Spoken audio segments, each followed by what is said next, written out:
The black SUV pulled up to the gates of Naval Special Warfare Training Center with a screech of brakes that echoed across the empty morning air.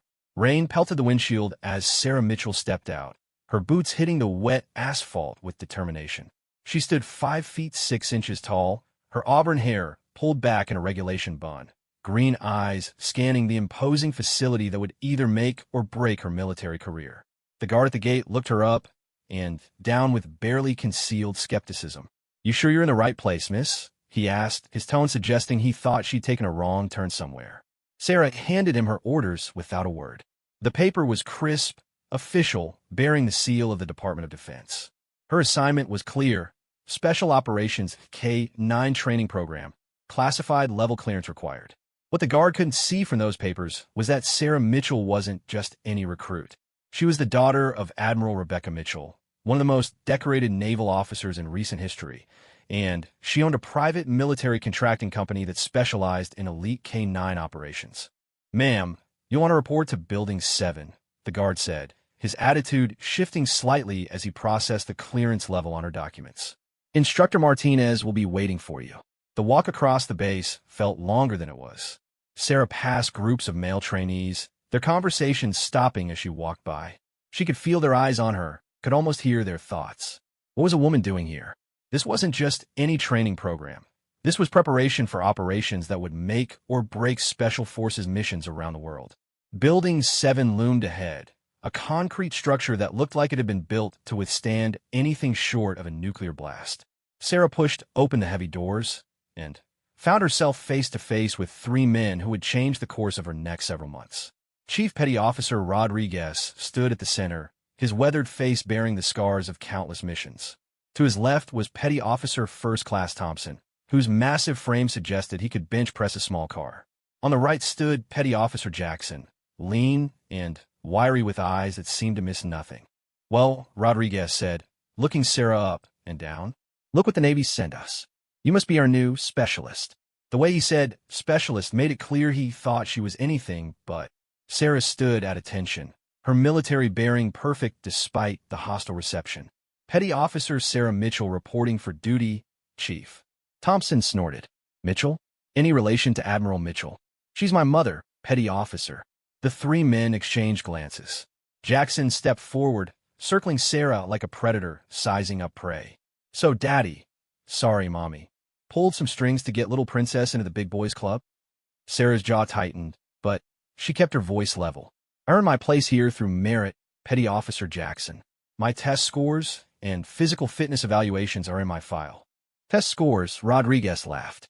"Lady, this isn't about pushing pencils or running laps around a track. This is about working with animals that have been trained to kill. Dogs that haven't eaten in 3 days and see anything that moves as their next meal. You think you can handle that?" The question hung in the air like a challenge. Sarah had worked with military working dogs before, had trained some of the most elite K-9 units in private military operations. But these men didn't know that. As far as they were concerned, she was just another privileged officer's daughter playing at being a soldier. "I can handle whatever training you have planned, Chief." Thompson stepped closer, his size meant to intimidate. "You know what we do to people who think they're tough around here? We test them. We break them down until there's nothing left but the truth of what they really are." Sarah met his gaze without flinching. "Then, test me." The words came out stronger than she felt. Inside, her heart was racing, but years of military training and running her own company had taught her never to show weakness in front of men like these. They were looking for any excuse to dismiss her, to prove that women didn't belong in their world. Rodriguez walked over to a wall covered in photographs. Pictures of K-9 units in action, dogs and handlers working together in desert landscapes and urban environments. But mixed among them were other photos, pictures of training accidents, of handlers who hadn't made it through the program. "You see these photos, Mitchell? Every single one of these handlers started just like you. Confident, cocky, thinking they knew what they were getting into." He pointed to a particular photo of a man with his arm in a sling, standing next to a German shepherd. "That's Johnson. Dog turned on him during week 3. Took 47 stitches to put his arm back together." Jackson picked up the story. "And this one here? Patterson. Thought he could handle a Belgian Malinois that had been in combat for 6 months. Dog had PTSD, jumped at shadows. Patterson tried to comfort him during a thunderstorm. Spent 2 weeks in the hospital. Sarah studied the photographs, but her expression didn't change. She'd seen worse in her own operations. Had handlers who'd been injured, dogs who'd been traumatized by their experiences. It was part of the business, part of the reality of working with animals trained for warfare. Every handler knows the risks, Chief. It's part of the job. Thompson laughed, but there was no humor in it. Part of the job? Lady, you have no idea what the job is. You think this is some kind of dog training class? We're preparing these animals for missions where failure means people die. American soldiers die. And we're supposed to trust you with that responsibility. The conversation was interrupted by a commotion outside. Through the windows, Sarah could see a group of handlers struggling with what appeared to be a large dog. Shouting echoed across the courtyard as they tried to get the animal under control. Looks like Rex is having another episode, Rodriguez said, checking his watch. That dog has been nothing but trouble since he got back from Afghanistan. Can't handle loud noises, doesn't trust anyone new, and he hasn't eaten properly in weeks. Sarah watched through the window as the handlers finally managed to get the dog secured in what looked like a reinforced kennel. Even from this distance, she could see the animal was stressed, pacing back and forth with the nervous energy of a creature that had seen too much combat. "What's his story?" she asked. Jackson shrugged. Military working dog. Served 3 tours in Afghanistan with the Marines. His handler was killed by an IED 6 months ago. Dog's been impossible to work with ever since. Probably going to have to put him down if he doesn't improve soon. The casual way he said it made Sarah's stomach turn. She'd dealt with traumatized working dogs before, knew that with patience and the right approach, many of them could be rehabilitated. But she also knew that military programs didn't always have the time or resources for extensive therapy.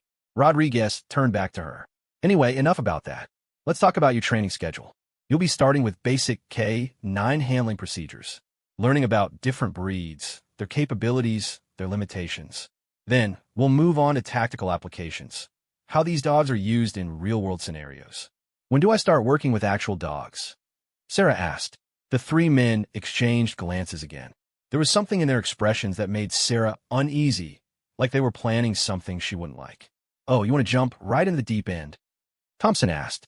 "Most people like to start slow, get used to the idea of working with these animals." "I'm not most people." Rodriguez smiled, but it wasn't a friendly expression. "No, I suppose you're not.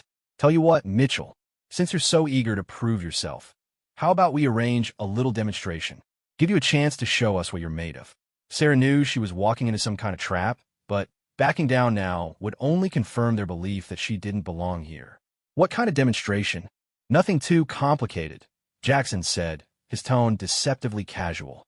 "Just a simple exercise in animal psychology. We have a few dogs that need feeding, and we need someone to take care of that. Should be right up your alley." The way they were looking at her made Sarah's instinct scream danger, but she'd come too far to retreat now.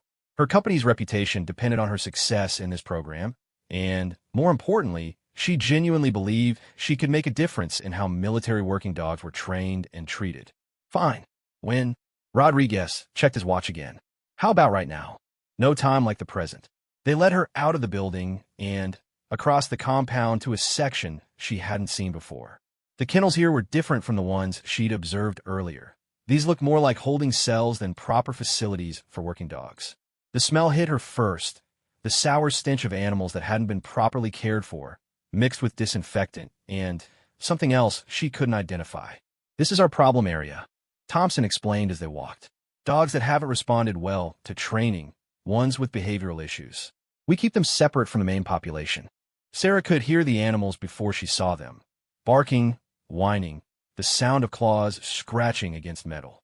When they rounded the corner, she saw a row of kennels that made her stomach drop. The cages were smaller than regulation required, and the dogs inside looked like they hadn't seen proper care in weeks. "Jesus," she muttered under her breath. "Problem, Mitchell?" Rodriguez asked. Sarah bit back her first response. These conditions were borderline abusive, but criticizing the program on her first day would only give them more ammunition to use against her. Instead, she focused on the task at hand. Which dogs need feeding? Jackson pointed to a kennel at the far end of the row. Inside, Sarah could see movement, but the shadows made it difficult to make out details. "That one. 3 Belgian Malinois," Been without food for about 72 hours. Makes him a bit aggressive, but nothing a competent handler can't manage. 72 hours. Sarah felt anger building in her chest, but she kept her expression neutral. Starving dogs for 3 days wasn't training. It was cruelty. But she was beginning to understand what this was really about. They were setting her up to fail, expecting her to back down when faced with dangerous, desperate animals. "What's the feeding procedure?" she asked. Thompson handed her a bucket filled with what looked like raw meat. "Simple. Open the kennel, put the food inside, close the kennel. Try not to get bitten." The casual way he said it confirmed Sarah's suspicions. This wasn't about testing her competence with dogs. It was about humiliating her, proving that a woman couldn't handle the physical demands of the job.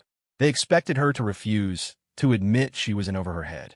Instead, Sarah took the bucket and walked toward the kennel. As she got closer, she could see the dogs more clearly.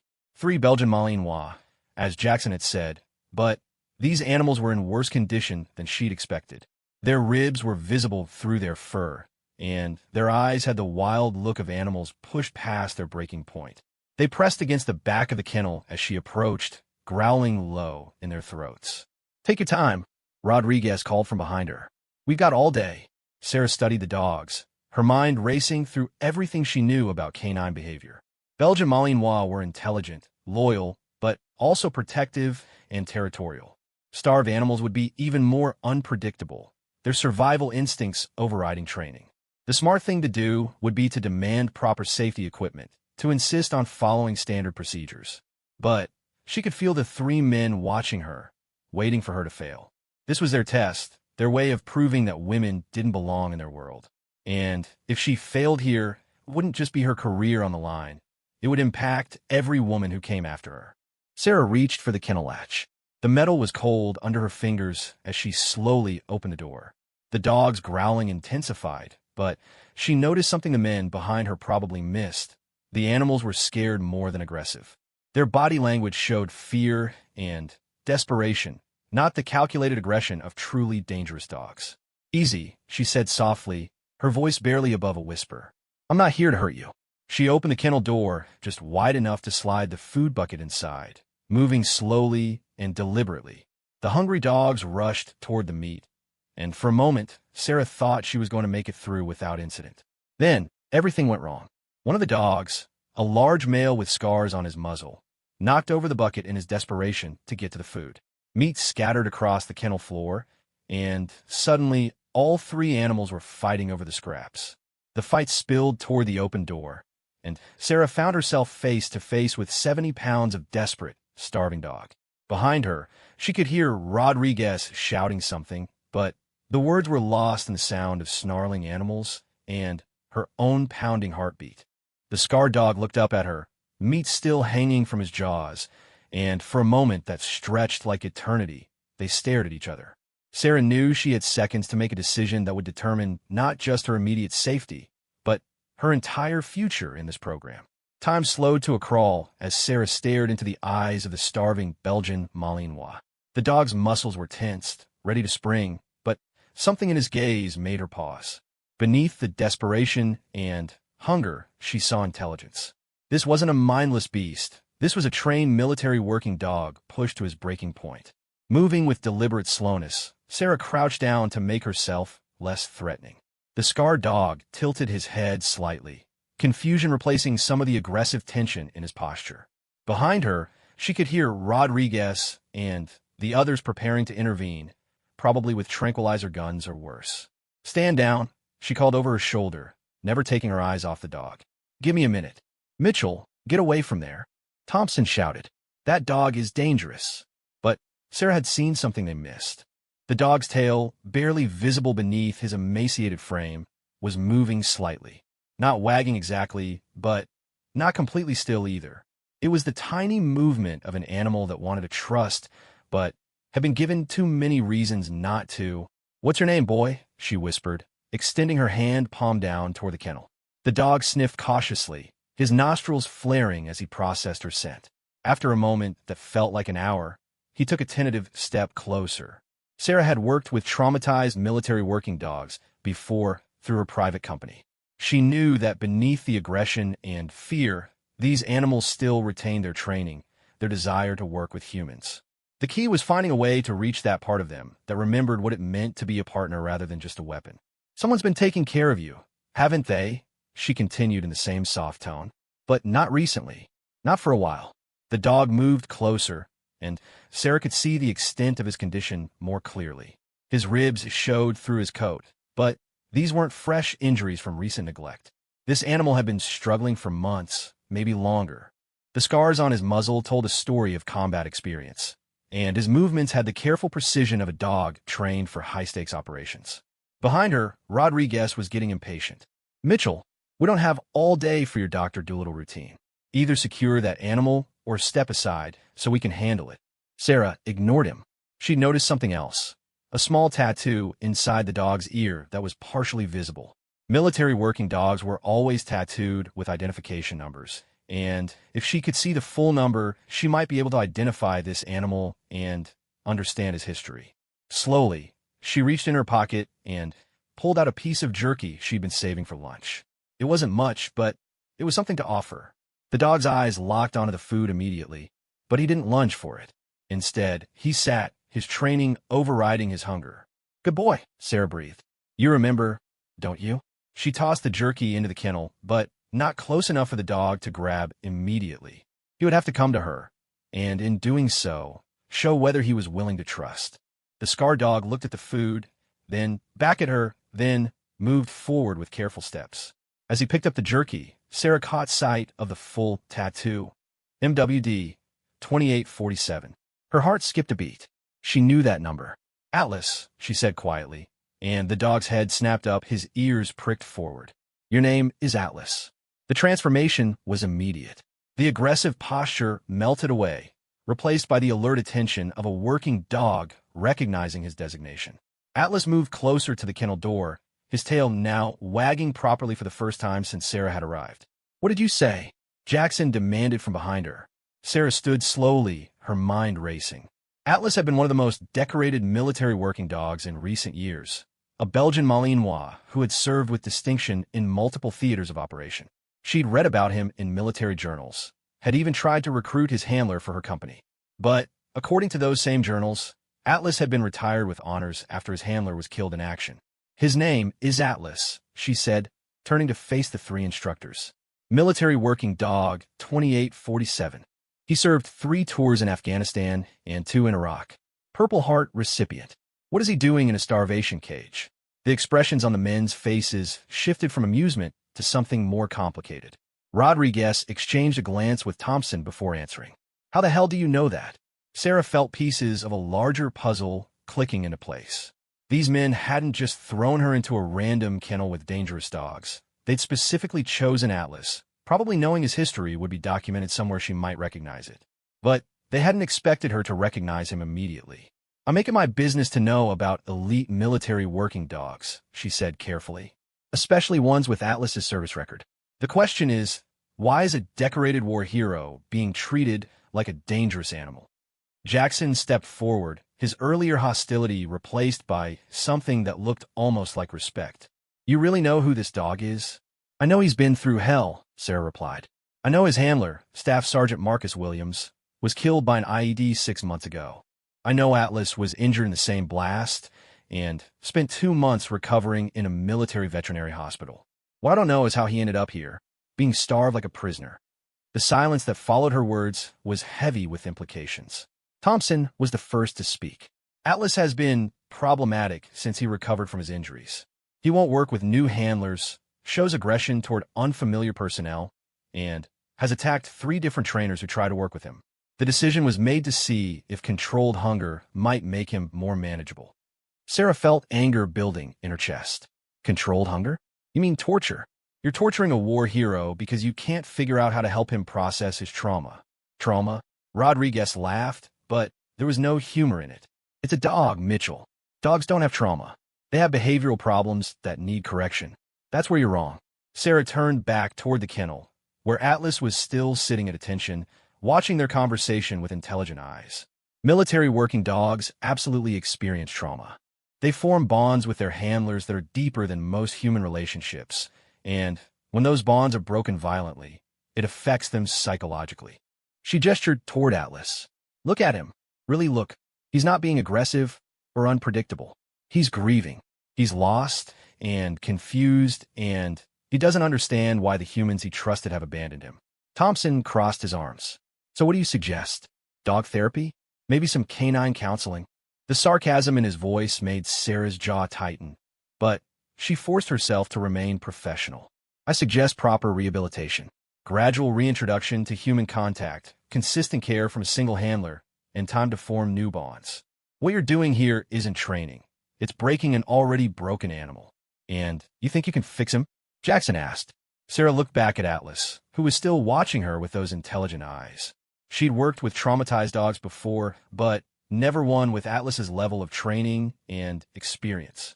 It would be a challenge unlike anything she'd faced, but she also knew it was exactly the kind of work she'd started her company to do. I think he deserves the chance to try. Rodriguez stepped closer, his expression serious. All right, Mitchell, here's what we're going to do.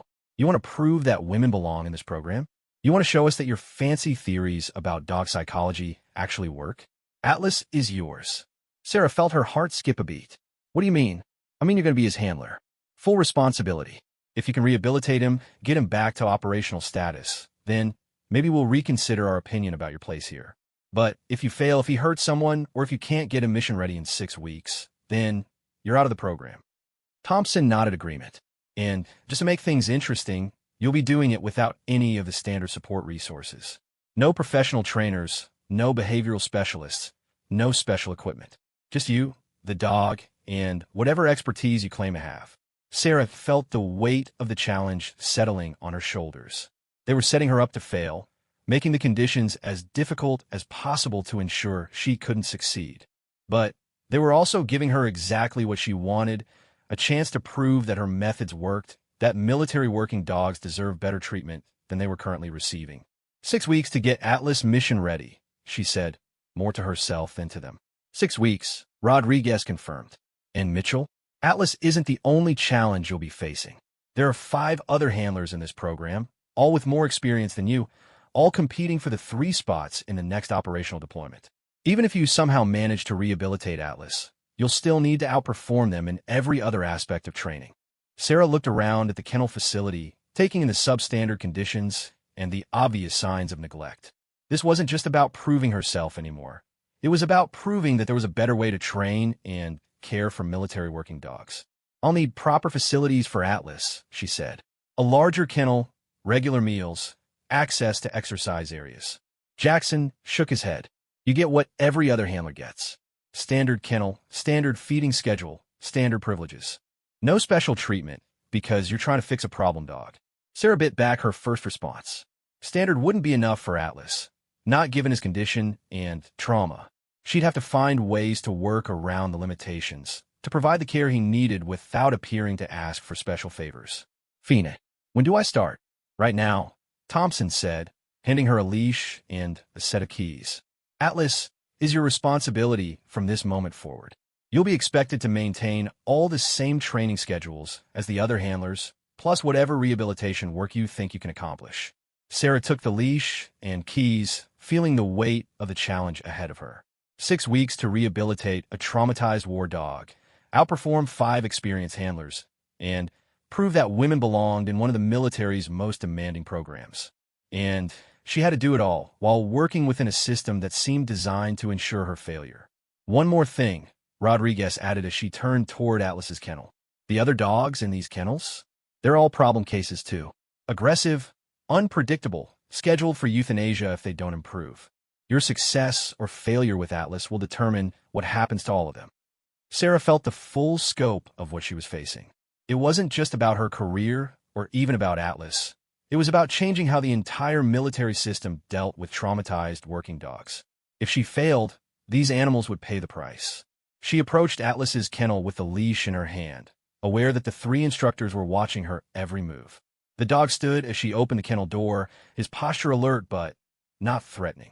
When she clipped the leash to his collar, he didn't resist. Come on, Atlas, she said softly. Let's get you out of here. As they walked away from the kennel area, Sarah could feel the weight of the instructors' gazes on her back.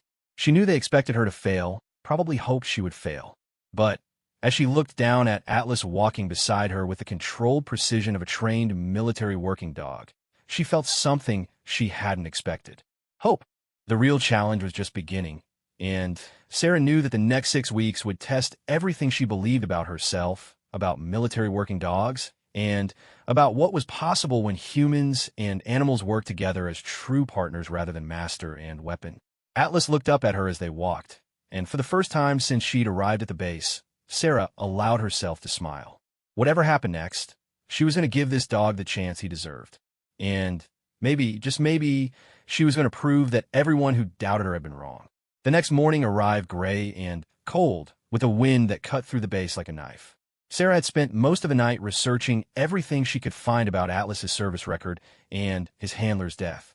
Staff Sergeant Marcus Williams had been 26 when he died, a dog handler from Texas who had volunteered for multiple deployments. The reports painted a picture of a man who genuinely cared about his canine partner, treating Atlas more like a teammate than a piece of equipment. That bond was what Sarah needed to understand if she was going to help Atlas heal. She arrived at the kennel before dawn, carrying a thermos of coffee and a bag of proper dog treats she'd purchased from the base commissary with her own money. Atlas was awake when she approached, sitting at attention in the small kennel with the same military bearing she'd noticed the day before. "Morning, soldier," she said quietly, unlocking the kennel door. Atlas's ears perked up at the familiar greeting. Williams had probably used similar words every morning for 3 years. The dog stepped out of the kennel with careful precision, automatically moving into a heel position beside Sarah's left leg. Their first stop was the exercise yard, a fenced area behind the kennels where dogs could run and burn off energy. Sarah had arrived early specifically to avoid the other handlers and their dogs. Atlas needed time to adjust without the pressure of performing in front of others. As soon as she unclipped his leash, Atlas began a systematic patrol of the perimeter fence. His movements were methodical, professional, the behavior of a dog trained for security work. But Sarah noticed something else. He favored his left rear leg slightly, probably a lingering effect from the IED blast that had killed Williams. "Still hurts sometimes, doesn't it, boy?" she said, watching his gait.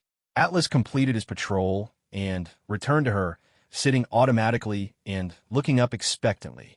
This was a dog who wanted to work, who needed purpose and structure to feel secure.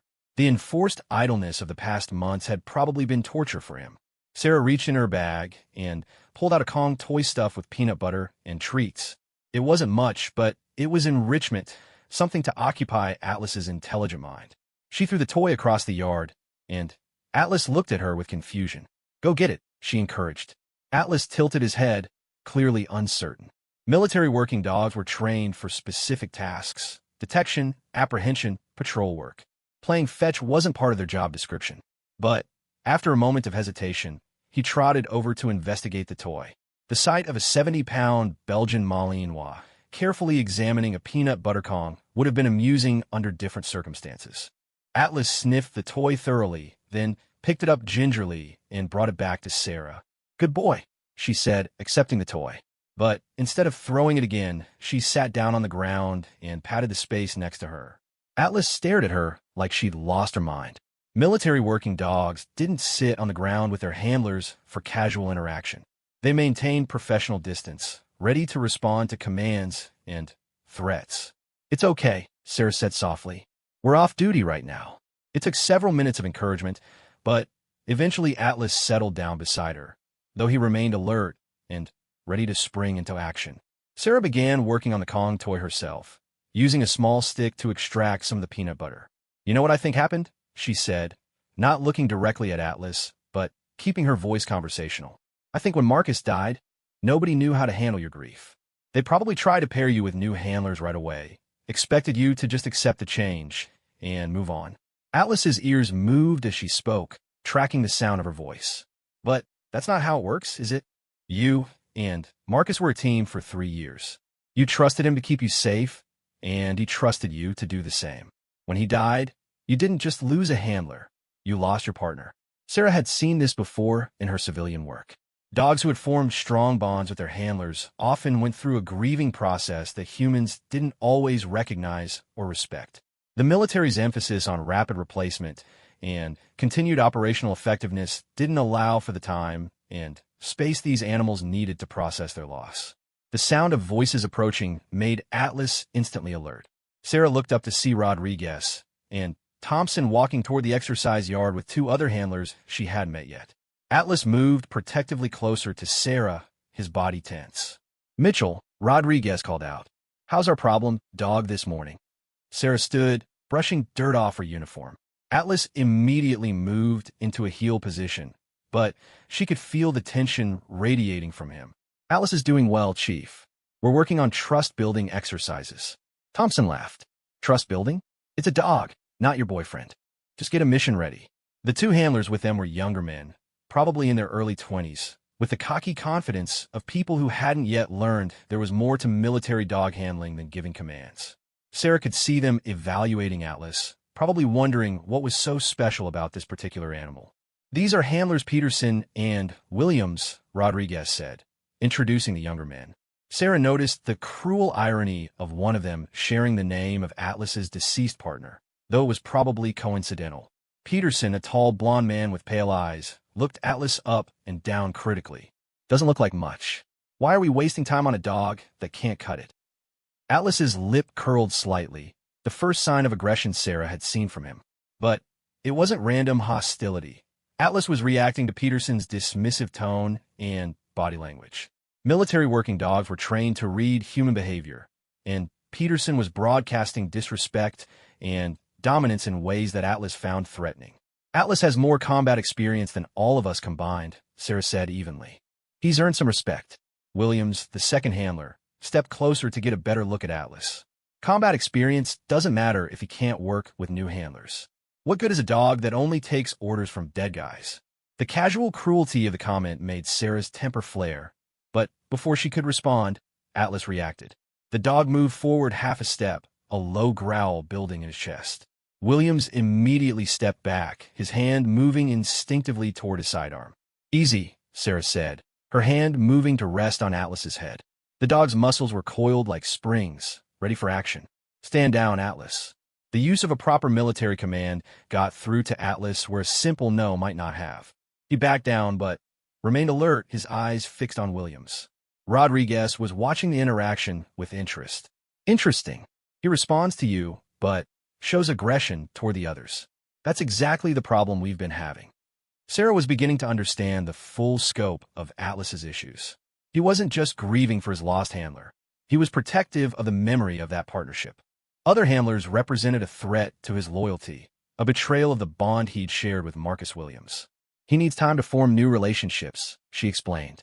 "You can't just assign him a new handler and expect immediate acceptance. Trust has to be built gradually." Peterson snorted. "Military working dogs don't get time. They get orders. Maybe the problem isn't the dog.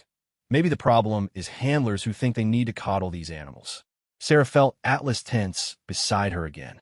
The dog was reading the hostility in Peterson's voice, the implied threat to their developing partnership. She needed to defuse the situation before it escalated. "Atlas, heel," she commanded, taking a step backward. The dog immediately fell into position, his training overriding his protective instincts. "We need to get back to the kennels," she said to Rodriguez. "Atlas has a feeding schedule to maintain." But as she turned to leave, Peterson stepped into their path. "Actually, I'd like to see what this famous war dog can do. How about a little demonstration?" Sarah felt warning bells going off in her head. Peterson's stance and tone suggested he was looking for confrontation, probably hoping to provoke Atlas into an aggressive response that would justify his dismissal from the program. "This isn't a good time for demonstrations," she said carefully. "Come on, Mitchell," Thompson chimed in. "If Atlas is as good as you say he is, what's the harm in showing us? Unless you're afraid your miracle dog isn't so miraculous after all." Sarah realized she was being maneuvered into another test.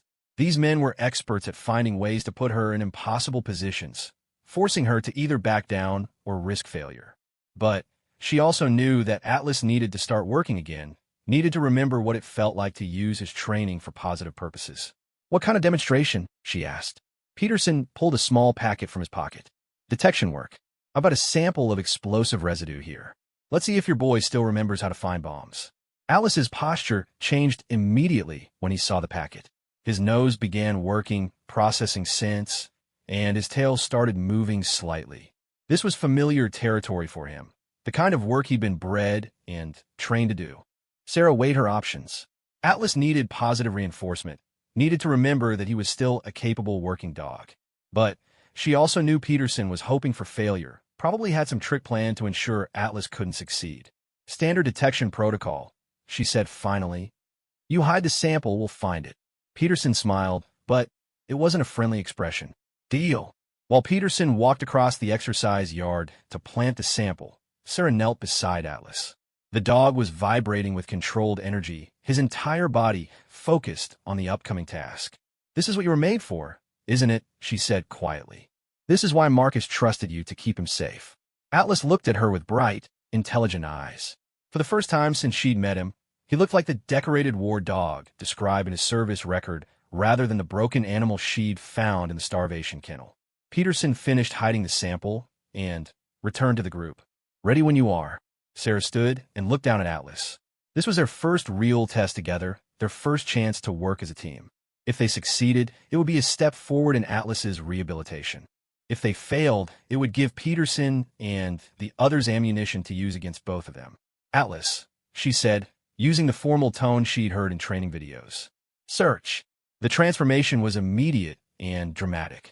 Atlas became a different animal, his posture changing from casual attention to focused professionalism. He began working the area systematically, his nose tracking scents with the precision of a machine built for this exact purpose. Sarah watched him work and felt something she hadn't expected, pride. This wasn't her dog, not yet, but seeing him perform the work he'd been trained for felt like watching an artist return to his canvas after a long absence. Atlas covered the exercise yard methodically, checking corners and obstacles with a thoroughness that had kept Marcus Williams alive through multiple deployments. When he reached the area where Peterson had planted the sample, his behavior changed. His tail went rigid, his posture indicating a positive find. Alert, Sarah called out, acknowledging Atlas's signal. But Atlas didn't sit in the formal indication position she expected. Instead, he began digging at the base of a fence post several feet away from where Peterson had hidden the sample. Peterson laughed. Looks like your wonder dog isn't so wonderful after all. The sample is over here. He walked to a concrete barrier where he'd concealed the explosive residue. But Sarah was watching Atlas's behavior more carefully. The dog wasn't confused or distracted. He was indicating something else, something Peterson hadn't intended to hide. Atlas, show me, she said, approaching the fence post. Atlas continued digging, and after a moment, Sarah saw what he'd found. Buried in the dirt at the base of the post was another packet, older and partially deteriorated. She picked it up carefully, recognizing the distinctive markings of military training aids. This is C4 residue, she said, holding up the packet. How long has this been here? The expression on Peterson's face shifted from amusement to confusion. That's not possible. I only hid one sample. Rodriguez stepped closer to examine Sarah's find. That's from training exercises we ran 6 months ago. We thought we collected all the samples. Sarah felt pieces clicking into place. Atlas found both samples. The one you hid and the one that was already here. He was doing his job exactly right. The silence that followed was heavy with implications. Atlas hadn't failed the test. He'd exceeded it, demonstrating the kind of thorough detection work that made military working dogs so valuable in combat situations. Thompson was the first to speak. Well, I'll be damned. The dog actually found something we missed. Sarah looked down at Atlas, who was sitting at attention beside the fence post, waiting for his reward and recognition.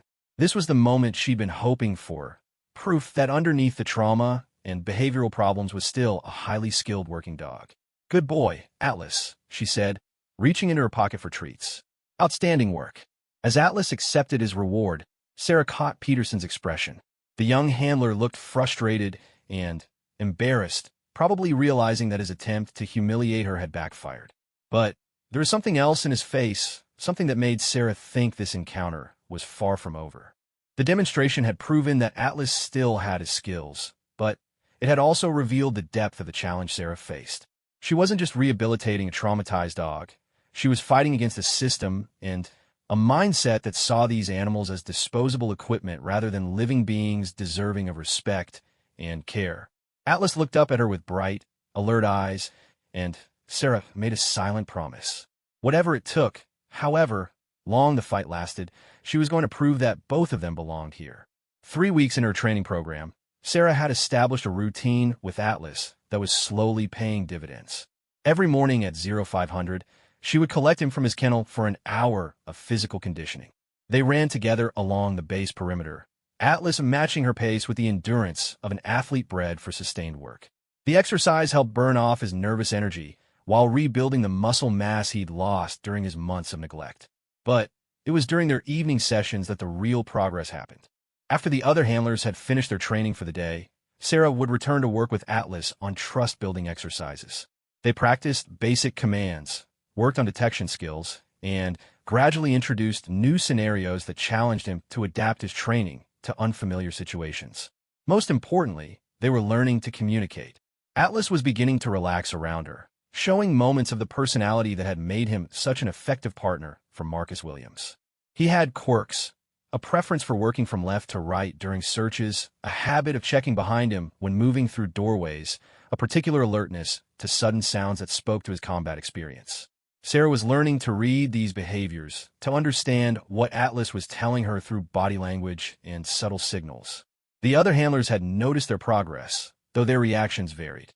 Peterson remained openly hostile, making comments about coddling problem dogs and suggesting that Sarah's methods were creating a dangerous precedent.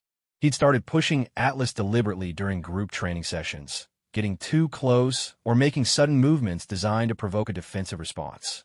Williams, the younger handler who shared a name with Atlas's deceased partner, had initially been dismissive but was showing signs of grudging respect. During a conversation in the mess hall, he'd admitted that Atlas's performance in detection work was impressive, even if his social skills remained problematic. The other two handlers in the program, Morrison and Chun, seemed genuinely curious about Sarah's methods. Morrison, a veteran Army dog handler transitioning to Navy operations, had asked several thoughtful questions about trauma rehabilitation in working dogs. Chun, fresh from basic training with textbook knowledge but limited practical experience, watched Sarah's sessions with obvious interest. But it was during the 4th week that everything changed. Sarah arrived for evening training to find Rodriguez waiting by Atlas's kennel with a serious expression. The dog was agitated, pacing in the small space with the nervous energy that usually indicated something was wrong. "Problem, Chief?" Sarah asked. "We need to talk," Rodriguez said. "About your background." Sarah felt her stomach drop. She'd been honest about her qualifications during the application process, but she'd also been careful not to volunteer information about the full scope of her civilian company's operations. Military contracts often involve classified work that couldn't be discussed openly. "What about my background?" Rodriguez handed her a folder thick with documents. "Turns out you've been holding back some important information, Mitchell, like the fact that your company, K9 Solutions International, holds contracts with 3 different special operations units." Sarah opened the folder and saw copies of documents she recognized, contract proposals, performance evaluations, and classified mission reports from her company's work with elite military units. Seeing them here, in Rodriguez's hands, meant someone had been investigating her background at a much deeper level than standard personnel review. "That information is classified," she said carefully. "Not anymore," Rodriguez replied. "Seems Admiral Mitchell pulled some strings to get us the full picture. Your company has been training military working dogs for special operations for the past 5 years. You've developed protocols for trauma rehabilitation that have been adopted by multiple branches of the armed forces." Sarah felt a mix of emotions, relief that her experience was finally being recognized, but also frustration that her mother had intervened. She'd wanted to prove herself on merit alone, without the advantages that came with her family connections. "Why are you telling me this now?" Rodriguez gestured toward Atlas, who was still pacing restlessly in his kennel. "Because we got a situation that requires your specific expertise. Atlas isn't the only traumatized working dog we're dealing with." He led her away from the kennel area toward a part of the base she'd never seen before. They passed through multiple security checkpoints, each requiring higher levels of clearance. Finally, they arrived at a building that looked like a veterinary hospital crossed with a high-security detention facility. "What is this place?" Sarah asked. "Officially? Extended care facility for military working dogs requiring specialized treatment. Unofficially? This is where we keep the animals that are too valuable to euthanize but too damaged to return to active service." The smell hit Sarah as soon as they entered the building, disinfectant, medication, and the distinctive scent of animals in distress. Rodriguez led her down a hallway lined with kennels that were larger and better equipped than the ones in the main facility, but the dogs inside were clearly suffering. "How many?" Sarah asked, counting the occupied kennels. 15 currently, Rodriguez replied. "All military working dogs with distinguished service records, all suffering from various forms of trauma-related behavioral problems." Sarah stopped at the first kennel and looked inside. A German shepherd lay motionless on a padded bed, staring at nothing. His coat was dull despite obvious grooming care, and his eyes had the vacant look of severe depression. "That's Ranger," Rodriguez explained. "Explosive detection specialist.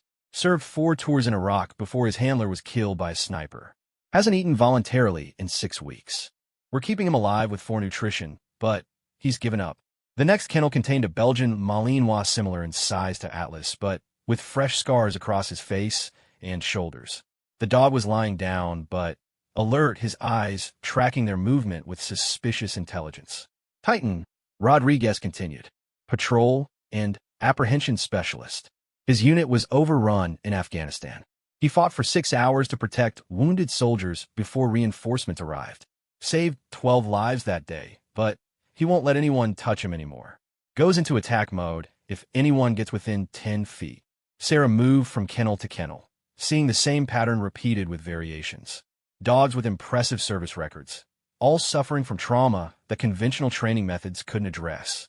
Some were catatonic like Ranger, others were hypervigilant like Titan, but all of them had essentially been written off by the military medical system. "This is why you brought me here," she said, beginning to understand. "Not to prove whether women belong in the program, but to see if my rehabilitation methods can help these animals." Rodriguez nodded. "Your work with Atlas has been impressive, but Atlas is relatively functional compared to these cases. We need to know if your techniques can scale up, if they can handle the most severe trauma cases we encounter."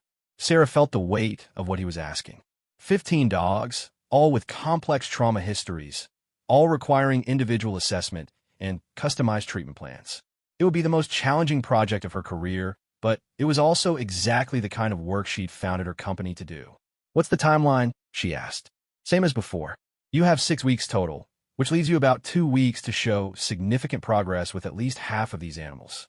Success means permanent assignment to develop rehabilitation protocols for the entire military working dog program.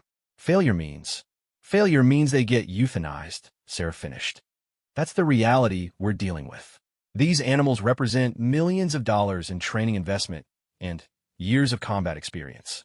The brass wants to find a way to salvage that investment if possible, but they won't keep funding indefinite care for animals that can't return to service." Sarah walked back to Ranger's kennel, studying the depressed German shepherd. She'd dealt with cases like this before, dogs so deeply traumatized that they'd essentially given up on life. The key was usually finding some spark of the animal's original personality, some connection to their training or their purpose that could serve as a foundation for rebuilding their psychological health. "I'll need complete medical records for all of them," she said. "Service histories, details about their trauma incidents, current medication protocols, everything." "Done. What else?" Sarah considered the scope of what she was taking on. Working with Atlas while maintaining her regular training schedule had been manageable, but 15 severely traumatized dogs would require a completely different approach. "I'll need to modify my training schedule. I can't rehabilitate these animals and keep up with the regular program requirements." Rodriguez shook his head. "No modifications. Part of this test is proving that you can handle elite-level training while developing innovative rehabilitation techniques. You maintain all regular requirements while working with these animals on your own time." Sarah felt a flash of anger. They were setting her up for failure again, making the conditions as difficult as possible to ensure she couldn't succeed. But she also understood the logic. If her methods were going to be adopted military-wide, they needed to work within existing operational constraints. "Fine," she said, "but I'll need access to these facilities outside normal duty hours. Some of these dogs will require multiple sessions per day. Granted, you'll have 24-hour access to this facility, but you're responsible for your own safety. Some of these animals are genuinely dangerous." Sarah looked down the row of kennels, mentally categorizing the different types of trauma she was seeing: depression, hypervigilance, aggression, anxiety, attachment disorders, It was like a textbook of canine PTSD. But underneath the symptoms, she could see the ghosts of the highly trained, capable animals these dogs had once been. "There's something else," Rodriguez said as they prepared to leave. "The other handlers don't know about this facility. As far as they're concerned, you're still just working with Atlas. This project is classified, and you're not to discuss it with anyone without explicit authorization." Sarah understood the implications. She was being asked to take on a massive additional workload while keeping it secret from her competitors in the training program. It would mean even longer days, more stress, and less time for the regular training that would determine her final evaluation. But as she looked at Ranger's empty eyes one more time, she knew she didn't have a choice. "When do I start?" Rodriguez handed her a security badge and a set of keys. "Tonight, if you want. The files are already in the facility office. Dr. Martinez will brief you on the medical aspects tomorrow morning."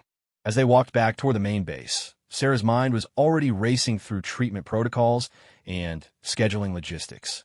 15 dogs, each requiring individual assessment and customized rehabilitation programs, all while maintaining her regular training schedule and keeping the entire project secret.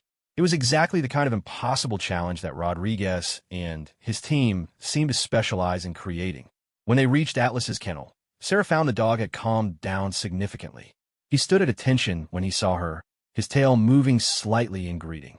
The progress they'd made over the past 3 weeks was evident in his posture and expression.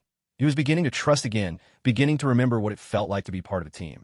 "You're going to have some company," she told him quietly, as she clipped on his leash for their evening training session. "Lots of other dogs who need help remembering how to be themselves again." Atlas tilted his head slightly, reading something in her tone that suggested important changes ahead. As they walked toward the training area, Sarah felt the weight of responsibility settling on her shoulders. Atlas had been a test case, a proof of concept. The 15 dogs in the hidden facility represented something much larger, a chance to change how the military dealt with traumatized working animals, but only if she could prove her methods worked on a scale that mattered. The real test was just beginning. The alarm on Sarah's phone buzzed at 3:30 in the morning, but she was already awake. Sleep had become a luxury she couldn't afford during the final 2 weeks of her 6-week deadline. Between regular training requirements and her secret work with the 15 traumatized dogs, she was operating on 4 hours of rest per night and pure determination. She dressed quickly in the darkness of her barracks room and made her way across the silent base toward the hidden facility. The security guards had grown used to her unusual schedule, nodding acknowledgement as she passed through the checkpoints. Inside the specialized kennel building, Sarah began her pre-dawn routine. First, she checked on the dog showing the most severe symptoms. Ranger, who was slowly beginning to show interest in food, and a Belgian Malinois named Echo, who suffered from such severe anxiety that loud noises sent her into panic attacks that could last for hours. Over the past 2 weeks, Sarah had developed individual treatment protocols for each animal, working with their specific trauma histories and behavioral patterns. The work was exhausting both physically and emotionally, but the progress was undeniable. Ranger had begun eating small amounts of food when Sarah hand-fed him, though he still wouldn't eat alone. It was a breakthrough that had taken 8 days of patient coaxing, sitting beside his kennel for hours at a time until he trusted her enough to accept food from her hand. Echo had learned to associate Sarah's voice with safety, responding to specific verbal cues that could calm her during anxiety episodes. The key had been discovering that Echo's original handler had been a woman, a Marine Corps sergeant who had been killed in a vehicle accident. Echo's trauma wasn't just about loss. It was about feeling abandoned by the one person she'd trusted completely. But Sarah's most dramatic success had been with Titan, the aggressive Malinois who attacked anyone who came too close. Traditional training would have labeled him irredeemably dangerous, suitable only for euthanasia. Instead, Sarah had spent hours studying his behavioral patterns, learning to read the subtle signals that preceded his aggressive outbursts.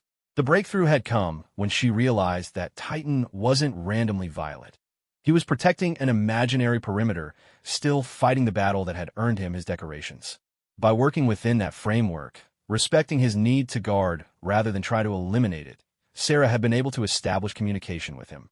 Now, as she approached Titan's kennel, the massive dog watched her with alert but non-hostile attention.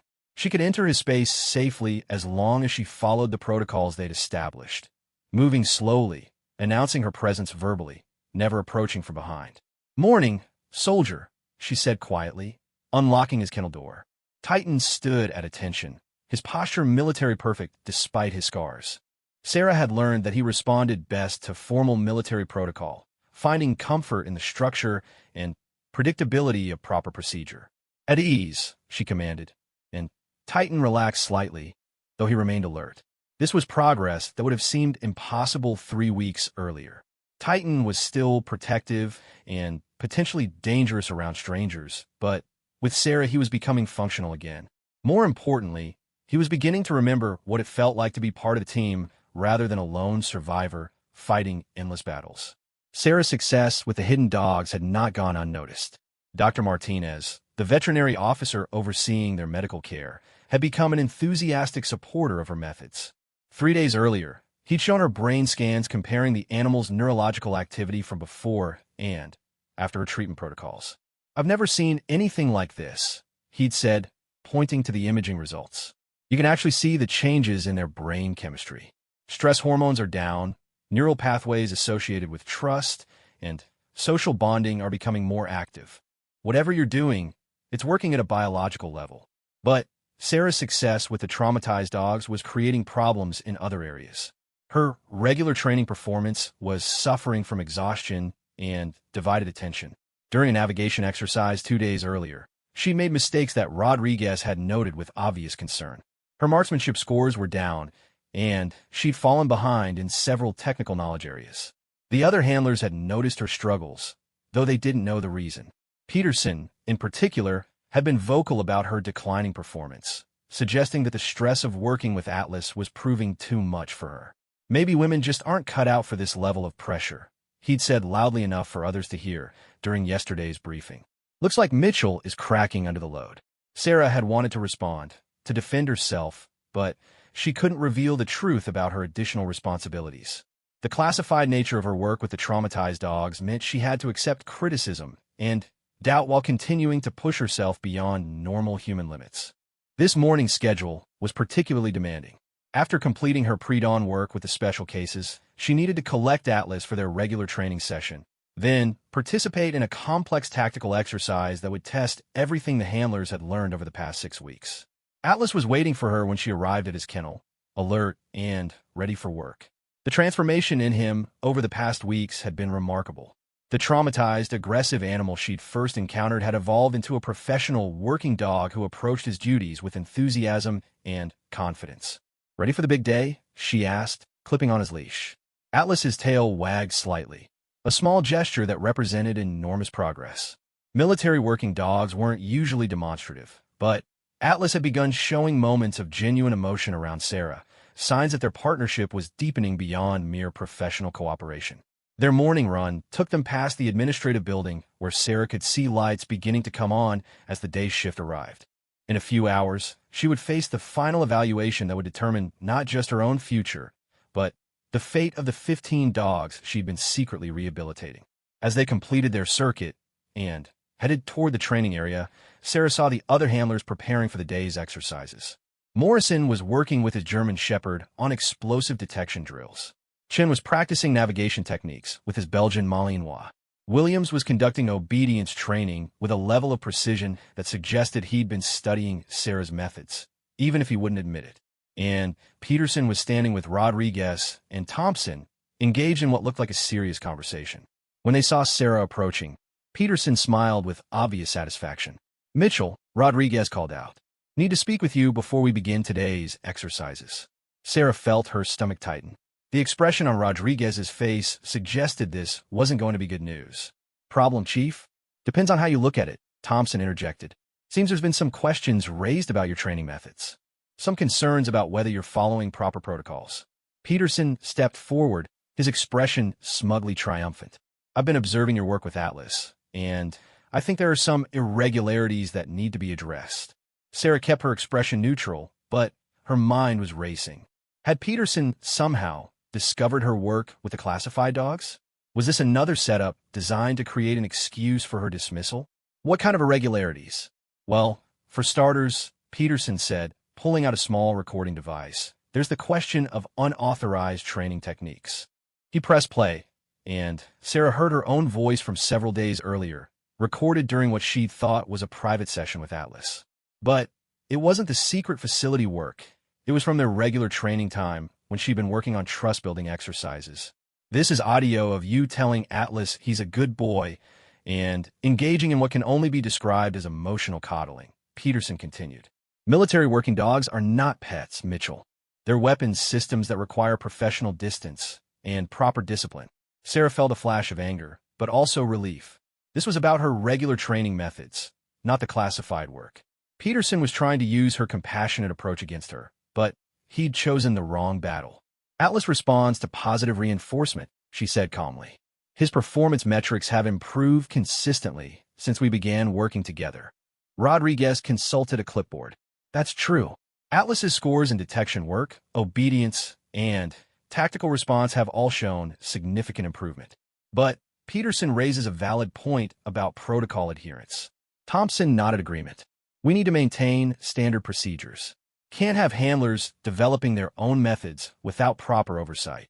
Sarah realized this was another test, another attempt to force her into an impossible position.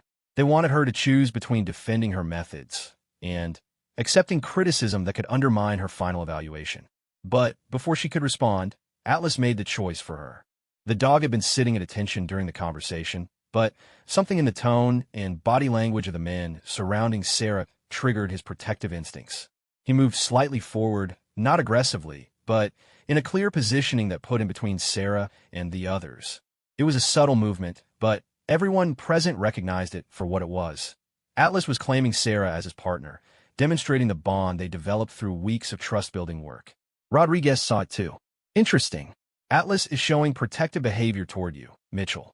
That's not typical for military working dogs with their handlers. It's not protective behavior, Sarah corrected. It's partnership. Atlas knows I have his back, so he has mine. That's how effective teams work. Morrison, who had been listening from nearby, approached with his German shepherd. Chief, if I may, I've been watching Mitchell's work with Atlas, and the results speak for themselves. That dog was scheduled for euthanasia 6 weeks ago. Now look at him. As if to demonstrate Morrison's point, Atlas automatically adjusted his position as the group formation changed, maintaining proper spacing and alertness without needing commands. His behavior was textbook military working dog protocol, but performed with an eagerness and confidence that had been missing when Sarah first met him. Chun joined the discussion, his young face serious. Permission to speak freely, Chief? Mitchell's techniques are different, but they work. My dog has been responding better since I started incorporating some of her positive reinforcement methods. Sarah felt a surge of gratitude toward Morrison and Chun, but Peterson wasn't finished. Results don't justify violating established procedures, he insisted. Military working dogs need consistent, standardized training. We can't have every handler making up their own rules. Before anyone could respond, Rodriguez's radio crackled with an urgent message. Chief Rodriguez to Building 7 immediately. Priority 1 situation in the extended care facility. Sarah's blood ran cold. The extended care facility was the classified location where she'd been working with the traumatized dogs. A priority 1 situation meant something had gone seriously wrong. On my way, Rodriguez responded, then looked at the assembled handlers. Training exercises are postponed. Everyone return to the kennels and secure your animals. As the group began to disperse, Rodriguez caught Sarah's arm. Mitchell, you're with me. Bring Atlas. The walk to the hidden facility felt like it took hours, though Sarah knew it was only minutes. Her mind raced through possibilities. Had one of the dogs suffered a medical emergency? Had someone discovered the unauthorized access she'd been using for her pre-dawn sessions? The security checkpoints were more active than usual, with additional guards and what appeared to be senior officers Sarah didn't recognize. When they finally reached the building, Sarah could hear barking from inside. Not the distress sound she'd grown accustomed to, but something different. Something that sounded almost like excitement. Rodriguez paused at the entrance. Mitchell, before we go in, I need to tell you something. This morning's situation with Peterson wasn't coincidental. We've been monitoring your work here, officially and unofficially. What we're about to show you is the real reason you were brought into this program. Sarah felt the pieces of a larger puzzle beginning to fall into place, but she still didn't understand the full picture. What do you mean? Rodriguez opened the door to the facility, and Sarah stepped inside to see something that took her breath away. Dr. Martinez was standing in the center of the kennel area, surrounded by most of the 15 dogs she'd been working with. But they weren't in their kennels. They were out in the hallway, moving freely under minimal supervision. Ranger, the depressed German shepherd who hadn't eaten voluntarily in months, was sitting calmly beside Martinez, alert and responsive. Echo was nearby, showing no signs of anxiety despite the unusual activity. And Titan, the aggressive Malinois who had attacked anyone who came near, was demonstrating detection procedures for a group of officers Sarah now recognized as high-ranking officials from the Pentagon. "What's happening here?" Sarah asked. Dr. Martinez looked up and smiled. "Good morning, Sarah. I'd like you to meet General Harrison from the Department of Defense, Admiral Chen from Naval Operations, and Colonel Rodriguez. Yes, relation to our Chief Rodriguez from the Army K-9 program." The senior officers turned toward Sarah, their expressions serious but not hostile. General Harrison stepped forward. "Ms. Mitchell, we've been following your work here with considerable interest. Your rehabilitation protocols have achieved results that our experts considered impossible." Admiral Chen nodded agreement. "In 6 weeks, you've taken 15 dogs that were scheduled for euthanasia and made them potentially viable for return to active service. The implications for the military working dog program are enormous." Sarah looked around at the animals she'd been working with, seeing them in a completely different context. These weren't just individual cases. They represented a proof of concept that could change how the military dealt with traumatized working animals across all branches of service. The test wasn't just about Atlas, she realized aloud. Colonel Rodriguez smiled. "Atlas was the entry point, the way we could evaluate your basic competency. But the real test was whether your methods could scale up, whether they could handle the most challenging cases we encounter." Chief Rodriguez stepped beside her. "Sarah, I'd like you to meet my sister, Colonel Maria Rodriguez. She's been overseeing this evaluation from the beginning." Sarah felt the full scope of what had been happening finally become clear. The hostile reception, the impossible challenges, the secret work. It had all been part of an elaborate evaluation process designed to test not just her technical skills, but her character, her determination, and her ability to innovate under pressure. "The hostility from Peterson and some of the others," she said. "That was planned too." General Harrison shook his head. "Peterson's attitudes are unfortunately genuine, though he used them as part of the evaluation process. Not all resistance you'll face in this field will be artificial." Dr. Martinez approached with Ranger, who was moving with the confident gait of a healthy, functional working dog. "Sarah, I want to show you something." He led her to a computer terminal displaying brain scan images. "These are neurological scans of all 15 dogs, taken this morning. The improvements in brain chemistry and neural pathway development are unprecedented. You haven't just changed their behavior, you've literally rewired their brains." Sarah stared at the scans, seeing objective proof of what she'd sensed during her work with the animals. The rehabilitation process wasn't just about training or conditioning, it was about healing trauma at a fundamental neurological level. Atlas, who had been quietly observing the unusual scene, moved closer to Sarah's side. His presence reminded her of the journey they'd taken together, from that first dangerous encounter in the starvation kennel to this moment of validation and recognition. "What happens now?" she asked. Admiral Chun stepped forward with a folder thick with official documents. "Now, Ms. Mitchell, you have a choice. We're offering you a position as Director of K-9 Rehabilitation for the entire Department of Defense K-9 program. You'd be responsible for developing and implementing trauma treatment protocols across all military branches." Colonel Rodriguez continued. "It would mean promoting from your current rank to Major with a team of specialists under your command. You'd have the resources to expand your methods to help hundreds of military working dogs currently considered unsuitable for service." Sarah felt the weight of the opportunity. It was everything she'd worked toward in her civilian career, the chance to make a difference on a scale she'd never imagined possible. "There's one condition," General Harrison added. "You need to complete officer candidate school and commit to at least 5 years of active duty. The military needs to know you're committed to this program long-term." Sarah looked around at the 15 dogs she'd helped rehabilitate, thinking about the hundreds more who could benefit from these methods. Then, she looked down at Atlas, whose intelligent eyes seemed to understand the magnitude of the moment. "I accept," she said without hesitation. The transformation was immediate. The senior officers relaxed, smiling for the first time since she'd entered the facility. Dr. Martinez looked relieved, as if he'd been holding his breath, waiting for her decision. Chief Rodriguez, who Sarah now understood was actually Lieutenant Rodriguez, stepped forward with an expression of respect she'd never seen from him before. "Welcome to the team, Major Mitchell. I think you're going to change everything." As the group began discussing implementation timelines and resource allocation, Sarah felt Atlas press against her leg.